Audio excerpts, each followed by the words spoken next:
Prime gold hub తాకట్టులో ఉన్న బంగారాన్ని విడిపించి తిరిగి కొనుక్కోబడును. For more details 7997990027. ఈ మధ్య కాలంలో మనం రిలేషన్షిప్స్ గురించి మాట్లాడుకుంటే సార్, అమ్మాయిలకి most of the girls bad bad boy friend, అది ఏమంటారు, bad boy friend fantasy syndrome, ఏదో ఇంక వాట్ ఎవర్, ఒక మంచి పర్సన్తో రిలేషన్లోకి వెళ్ళే కన్నా ఒక బ్యాడ్ పర్సన్తోనే నాకు అడ్వెంచరస్గా ఉంటేనే ఇష్టం, ఇలా సింపుల్గా ఉంటే నాకు బోరింగ్గా ఉంటుంది, సో నాకు ఇలాంటివి ఇష్టం ఉండదు, నాకు ఎప్పుడు ప్రతి నిమిషం థ్రిల్లింగ్గా ఉండాలి, ప్రతి నిమిషం ఇంట్రెస్టింగ్గా ఉండాలి అని చెప్పి కొంతమంది బ్యాడ్ బాయ్స్ని ఎక్కువ చూస్ చేసుకోవడం జరుగుతుంది అమ్మాయిలు. సో దీన్ని ఏమంటారు సార్, అసలు ఎందుకు వీళ్ళకి ఇలాంటివి ఉంటాయి అనమాట? ఒక్కొక్క మనస్తత్వం అట్లాంటిది. అందులో ఈ మధ్య ఎక్కువ మంది వస్తున్నారు ఇట్లా, నాకు దట్స్ ఓకే, నాకు ఎంత చెడ్డవాడైనా పర్లేదు, డ్రగ్స్ తీసుకున్నా పర్లేదు, మందు తాగినా ఇప్పుడు డ్రింక్ చేస్తే ఓకే హీస్ డ్రింకింగ్ అని చెప్పి అదేదో పెద్ద క్వాలిటీ లాగా, పెద్ద క్వాలిఫికేషన్ లాగా చూస్తున్నారు. స్మోక్ చేస్తే స్మోక్ చేస్తాడా అన్నట్టు, ఎందుకు అంత ఇంట్రెస్ట్ వాళ్ళకి? అంటే ఏ కైండ్ ఆఫ్ మెంటాలిటీ అది? పుష్ చేస్తున్నాం మనం అట్లా, మనం వెస్టర్న్ కల్చర్ని కానీ లేకపోతే అలాంటి తప్పుడు వాళ్ళని హీరోయిక్గా చూపిస్తున్నాం. ఇప్పుడు ఒక డ్రగ్స్ తీసుకుని పడిపోయేవాడిని హీరోగా చూపిస్తున్నప్పుడు వాళ్ళు అదంతా హీరోయిజం అనుకుంటారు. రియల్ లైఫ్లో అలా ఉంటుందేమో అనుకుంటారు. రియల్ లైఫ్లో బ్యాక్గ్రౌండ్ మ్యూజిక్ రాదు, రియల్ లైఫ్లో వాడు 100 మందిని కొట్టలేడు, రియల్ లైఫ్లో నీకు రోజు నీ మీద టార్చర్ పడుతున్నా నువ్వు తట్టుకోలేవు. సినిమాలో 3 hours సినిమా కాబట్టి వాళ్ళు షూటింగ్ చేస్తే డబ్బులు వస్తాయి కాబట్టి వాళ్ళు అలా ఉంటారు అన్న విషయం మర్చిపోతారు. రియల్ లైఫ్లో జరుగుతూ అదే బ్యాడ్ బాయ్ లైఫ్ రియల్ లైఫ్లో కరెక్ట్గా అదే ప్రేమ అని అనుకుంటూ ఉంటారు. ఒక అమ్మాయి ఇలా మా దగ్గరకు వచ్చినప్పుడు కౌన్సిలింగ్కి, ఎందుకు అంటే ఏం టాలెంట్ అండి, అసలు బండి ఇట్లా పైకి ఎప్పి ఇట్లా తిప్పగలుగుతాడు, టాలెంట్ అండి.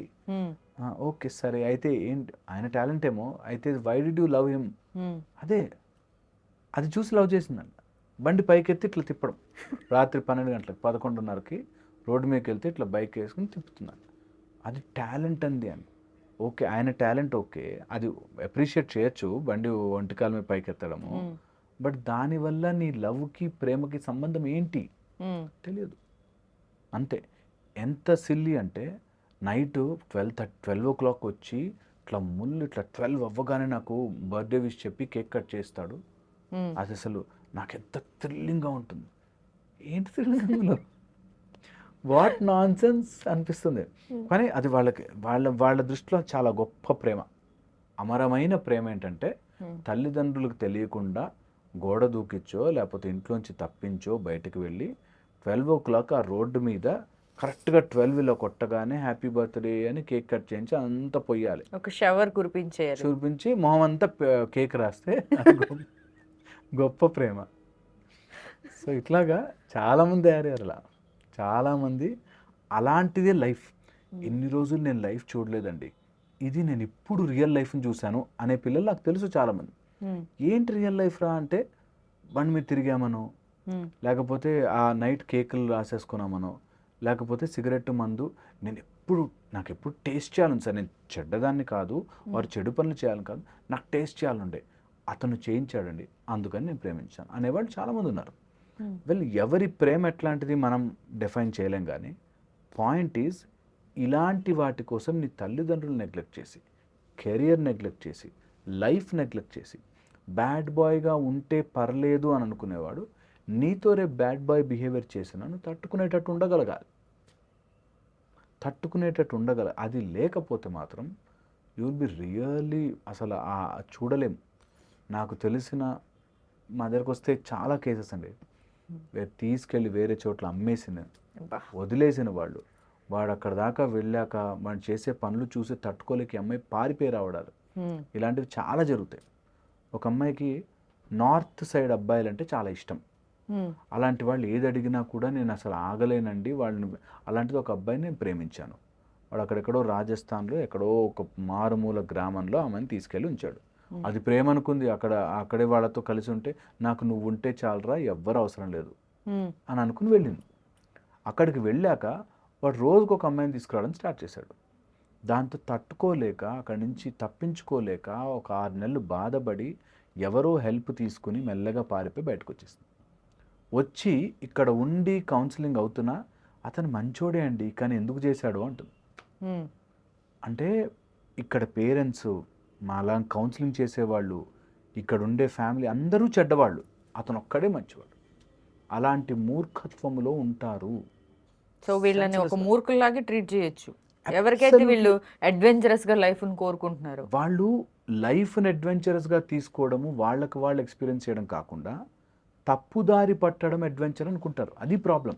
ఇప్పుడు ఒక మౌంట్ ఎవరెస్ట్ ఎక్కాడు, అడ్వెంచరస్, గుడ్. ఒక ఇండియా కోసం ఒక మ్యాచ్ గెలిచి చూపించాడు, అడ్వెంచరస్, గుడ్. ఒక కష్టమైన స్టేట్లో పాకిస్తాన్తో యుద్ధం చేసి వచ్చాడు, అది అడ్వెంచరస్, గుడ్. వీళ్ళేంటి బండి పైకి ఎత్తాడు లేకపోతే డ్రగ్స్ తీసుకున్నాడు, అవి అడ్వెంచరస్గా ఫీల్ అవుతున్నారు. అలాంటి వాళ్ళు రాంగ్, అలాంటి వాళ్ళు తప్పుదారి పట్టారు. అది ఎప్పటికీ సేఫ్ కాదు. సేఫ్ కాదు, ఎప్పటికీ తప్పుదారి, అధర్మ మార్గము ఎప్పటికీ కరెక్ట్ కాదు. ధర్మ మార్గంలో నువ్వు ఎంత రిస్క్ అయినా దూసుకుంటూ వెళ్ళడం రైట్, అది పాయింట్. సో దానికోసమే మనం బాగా అర్థం చేసుకుని రియలైజ్ అయ్యి అలాంటి దారికి వెళుతున్న అమ్మాయిల్ని కానీ అబ్బాయిల్ని కానీ ఆపడం మన బాధ్యత, అందరి బాధ్యత. యాజ్ ఎ సొసైటీ మనం ఫెయిల్ అయిపోయాం ఇప్పుడు. యాజ్ ఎ సొసైటీ మనము దరిద్రుడా, వేస్ట్ ఫెలో, డర్టీ ఫెలో అంటే సినిమాలు చాలా గొప్పగా ఉంటున్నాయి అంటున్నామంటే that is wrong. As a society మన అందరం ఫెయిల్ అయింది అక్కడే. దట్ ఒక waste fellow will never be a hero, ఒక dirty fellow will never be a hero. ఎందుకు అంటే ఆ డర్టీ ఫెలోని గ్లోరిఫై చేసి చూపించొద్దు అని. ఒక డర్టీ ఫెలో అద్భుతంగా మారితే అద్భుతమైన పేరే పెట్టు, అద్భుతంగా చూపించు, తప్పులేదు. కానీ ఒక వేస్ట్ థింగ్ని గొప్పగా చూపించకూడదు. మందు తాగడము, సిగరెట్లు రింగులుగా ఊదడము గొప్ప విషయం కాదు, ఎప్పటికీ కాదు. ఒక డ్రగ్స్ తీసుకున్న గొప్ప విషయం కాదు. అది మనం ప్రొజెక్ట్ చేయలేకపోతే ఇలాంటి వాళ్ళు పెరుగుతారు. బట్ ఇలా ఉంటే లైఫ్ ఇందులో ఇంతకంటే మజా ఏముంటుంది, ఇంట్రెస్టింగ్గా లేదు అనేటట్టుగా తయారవుతుంది. సో మై ఎంటైర్ నేను నా వర్క్లో చూసిన అన్ని రోజులు నేను కౌన్సిలింగ్ చేస్తున్నప్పుడు చాలామంది అమ్మాయిల్ని అబ్బాయిల్ని కౌన్సిలింగ్ చేస్తూ చూసేది ఒకటే లైఫ్ ఉంది కదా సార్, ఎంజాయ్ చేయాలి, ఇదొక కాన్సెప్ట్. ఇప్పుడు కాకపోతే ఇంకెప్పుడు ఎంజాయ్ చేస్తాం, ఇదో కాన్సెప్ట్. తర్వాత ఎట్లాగో మనము రెగ్యులర్ లైఫ్లో ఉండాలి కాబట్టి ఈ కాలేజ్ టైంలో ఎంజాయ్ చేసేయాలి, ఈ టైప్. ఇవంతా ఎంత ఫూలిష్గా, ఎంత చైల్డిష్గా ఉంటాయంటే అంత చైల్డిష్గా.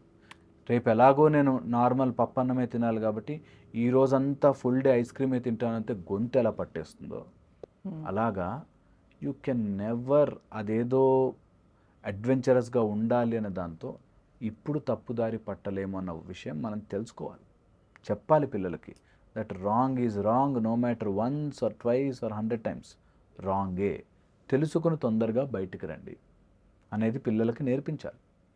ఎందుకంటే విషయం తొందరగా ఎక్కుతుంది. అలాంటి వాటికి పబ్లిసిటీ కూడా అవసరం లేదు. మీరు గమనించి చూడండి, అలాంటి చెడు విషయాలకి పబ్లిసిటీ కూడా అవసరం లేదు, ఈజీగా వైరల్ అయిపోతాయి.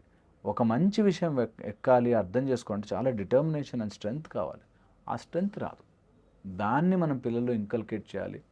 అది మనము that should be shown as adventurous thing, that great thing or adventurous thing అలా ఉండాలి. అది గ్లోరిఫైడ్గా చూపించాలి, అది బోరింగ్గా చూపించకూడదు. మంచిగా ఉండడం బోరింగ్గా చూపించదు. Strength is always comes from నీ డిటర్మినేషన్ అండ్ యువర్ రైటియస్నెస్. అది ఎప్పుడు ఉండాలి, అది మిస్ అవుతున్నాం సమ్హౌ. సో దానివల్ల ఇలాగా తప్పు చేయడం కూడా ప్రాబ్లం లేదు, ఏముంది లైఫ్ ఒకటే ఉంది ఎంజాయ్ చేయాలి అనే యాటిట్యూడ్ వస్తుంది. నిజంగా లైఫ్ ఒకటే ఉంది ఎంజాయ్ చేయాలి, దాని ఒక సరైన మార్గంలోకి వెళ్తూ ఎంజాయ్ చేయాలి. అప్పుడు లైఫ్ బాగుంటుంది, రిగ్రెట్ లేకుండా బాగుంటుంది.